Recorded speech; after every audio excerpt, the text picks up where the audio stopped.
Hello guys, mentor Sunil. Sensory processing disorder, receptive language, expressive language, इन सब चीज़ों के बारे में तो आपने ज़रूर सुना होगा। इन सबको डिटेल में एक्सप्लेन कर देते हैं आपके लिए, ताकि आप लोगों को इंसाइट रहे। क्योंकि यूजुअली जब आप जाते हैं तो कुछ थेरेपिस्ट बड़े भारी भरकम वर्ड्स आपके सामने यूज़ कर देते हैं, जिससे कि आपको एक तो उनकी नॉलेज का एहसास हो जाता है कि इनको बहुत ज़्यादा नॉलेज है, लेकिन आपको तो क्लियर नहीं होता ना। तो चलिए मैं आपकी लैंग्वेज में आपको समझा देता हूँ कि ये सब चीज़ें क्या होती हैं। पहले भी इस पर काफ़ी सारे वीडियोस बन चुके हैं।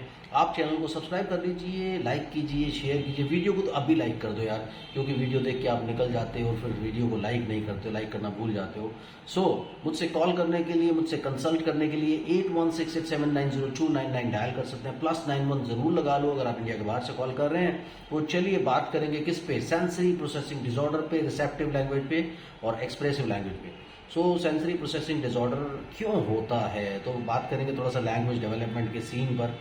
क्योंकि जब आप क्या करते हैं, आपका बच्चा रेग्रेस कर जाता है या आपका बच्चा पूरे फोकस और अटेंशन से पूरी चीज़ों को नहीं लेता है, नहीं ग्रैब करता है, जो भी उसके सामने इंफॉर्मेशन आती है, तो लर्निंग प्रॉपर नहीं हो पाती है। और जो भी चीज़ें उस सामने से देखता है वो सुपरफिशियली बस उसको देख लेता है, लेकिन उसको ग्रैब नहीं करता है। हम लोग कैसे ग्रैब करते हैं, जब हम पूरा फोकस और अटेंशन, क्लास में कई सारे बच्चे बैठे होते हैं, टीचर पढ़ा रहा होता है।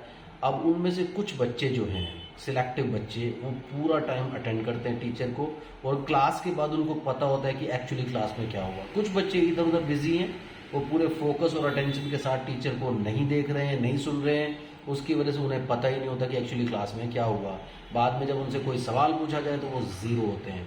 लेकिन जो लोग अटेंड कर रहे होते हैं, उन बच्चों में क्या क्वालिटी होती है कि वो पूरी अपनी सेंसेस को यूज करके, पूरे फोकस के साथ टीचर को देख करके, उसकी एक्टिविटीज को देख करके, जो वो बता रहा है उसको प्रोसेस करके अपनी मेमोरी में स्टोर कर रहे होते हैं, जिसकी वजह से वो लर्न कर लेते हैं। इसी तरह से जब नॉर्मल बच्चों को हम लोग सिखाने की कोशिश करते हैं, उनका लर्निंग प्रोसेस चल रहा होता है, तो वो पूरे फोकस के साथ आपको सुनते हैं, लर्निंग करते हैं। लर्निंग जाकर के आपकी मेमोरी बनती है, मेमोरी बन के मेमोरी में आपकी फाइल स्टोर होती हैं।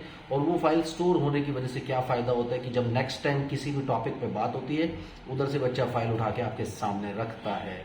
लेकिन जो बच्चे स्क्रीन में यूजुअली इंगेज हो जाते हैं, ज़्यादातर सेंसरी प्रोसेसिंग डिसऑर्डर की प्रॉब्लम जो है इन बच्चों में आ जाती है।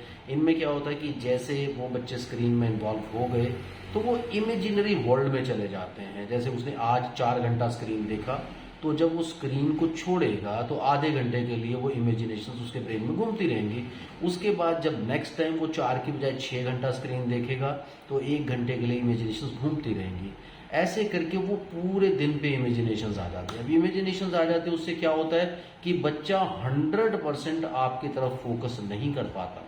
उससे वो आपकी तरफ देख रहा है, लेकिन उसके सामने से बस इंफॉर्मेशन जा रही है, या फिर वो रेपिटेशंस करता है। जैसे उसने काउंटिंग या अल्फाबेट को सीख लिया तो उसको रिपीट करता रहेगा लूप पे लग करके, वो भी आपके लिए प्रॉब्लम है। तो रिसेप्टिव लैंग्वेज कैसे डेवलप होती है, जैसे जिसको आप अंडरस्टैंडिंग बोलते हैं ना नॉर्मल लैंग्वेज में, that is called receptive language. वो कैसे डेवलप होती है कि आपने कोई इन्फॉर्मेशन दी, बच्चे ने आंखें खोल के कान से उसको सुना, और पूरी जो इन्फॉर्मेशन जरूरी है वो सारी सेंसेस से कलेक्ट करी, उसके ब्रेन में गई, वहां जाकर के उसने प्रोसेस किया, उसको समझा, उसको अपनी मेमोरी में स्टोर कर लिया कि इस पर्टिकुलर चीज को हम लोग ये कहते हैं। और ऐसे करके पहले वो वर्ड्स के नाम सीखता है। जैसे बच्चा डेवलप करना शुरू करता है 1 साल की एज में, वो सिर्फ वर्ड सीखता है, वो सिंगल वर्ड्स बोलना शुरू कर देता है, रिपीट करना शुरू कर देता है। बाद में क्या करता है, वो जैसे सेंटेंसेस हम लोग बोलते हैं, व्हाट इज योर नेम, उसको प्रोसेस करना सीखता है कि अच्छा मुझसे ये पूछा जा रहा है, मैं इसका जवाब कैसे दूं। तो ये सारी की सारी जो है ना, सबसे पहले रिसेप्टिव लैंग्वेज बनती है। उसके बाद एक्सप्रेसिव लैंग्वेज आती है। एक्सप्रेसिव लैंग्वेज मतलब कैसे आप एक्सप्रेस करते हैं किसी चीज को। यूजुअली इंसान तो बोल करके एक्सप्रेस करता है, तो बोलने को ज्यादा वैल्यू दी जाती है कि ये बच्चा बोलता है, बच्चा नहीं बोलता, और इसी को ही प्रॉब्लम कंसिडर किया जाता है। लेकिन रूट कॉज कोई नहीं समझता। तो बोलना जो है, यानी वर्बल एक्सप्रेशन जो है, वो आता है रिसेप्टिव लैंग्वेज बनने के बाद। तो रिसेप्टिव लैंग्वेज जब बन जाती है तो ऐसे करके धीरे धीरे एक्सप्रेशन आने लगता है। एक्सप्रेशन क्यों आता है, रिसेप्शन और एक्सप्रेशन के बीच में जो चीज होती है वो उसे बोलते हैं सेंसरी प्रोसेसिंग। यानी सेंसेस 2 तरह की हो गई। आपने सेंसरी पार्ट किया, दूसरा मोटर पार्ट होता है। सेंसरी पार्ट मतलब जो चीजें समझने के लिए आपके ब्रेन में जो चीजें लेकर के जा रहा है वो सेंसरी पार्ट है, और ब्रेन से बाहर जो लेकर के आ रहा है वो मोटर पार्ट है, दैट इज एक्सप्रेसिव पार्ट।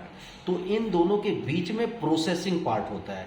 यानी इधर से गया, सिग्नल गया, ब्रेन के अंदर पहुंचा, वहां प्रोसेस हुआ, उसे सेंसरी प्रोसेसिंग बोलते हैं, उसके हिसाब से आंसर बाहर आया। क्योंकि ये जो रिसेप्टिव लैंग्वेज है, जब तक ये नहीं बनती, यानी मेमोरी में फाइल स्टोर नहीं होती, तब तक प्रोसेसिंग नहीं हो पाता प्रॉपर तरीके से। तो आपको जोर लगाना पड़ता है बच्चे से कोई भी रिस्पॉन्स निकालने के लिए। फॉर एग्जाम्पल, आप उसे कुछ बताने की कोशिश कर रहे हैं या कुछ पूछने की कोशिश करते हैं, व्हाट इज योर नेम, तो वो रिफ्लेक्ट करता है खाली उस चीज को, उसने सुन लिया रिफ्लेक्ट कर दिया, सुन लिया रिफ्लेक्ट कर दिया, उसने उसे सुन करके अंदर प्रोसेस करना जरूरी नहीं समझा या उससे प्रोसेस हो नहीं रहा। तो ये प्रॉब्लम्स आती हैं ऐसे बच्चों के साथ। इन बच्चों को डील करने के लिए आपको रेगुलर स्पीच बिहेवियर थेरेपी की ज़रूरत होती है। अटेंशन फोकस के लिए बहुत सारी एक्टिविटीज़ करवाने की ज़रूरत होती है, ताकि वो पूरी तरह से अटेंड करना शुरू करे, फोकस करना शुरू करे, उसकी अंडरस्टैंडिंग डेवलप हो, आगे बढ़े। तो ये सारी की सारी चीज़ें आपके लिए ज़रूरी हैं और इस पर आपको फोकस करना चाहिए। और खाली वर्ड सुन करके पीछे मत रहिए, कमेंट कर दीजिए ताकि आपको कमेंट का रिप्लाई मिले। Thank you very much, bye bye.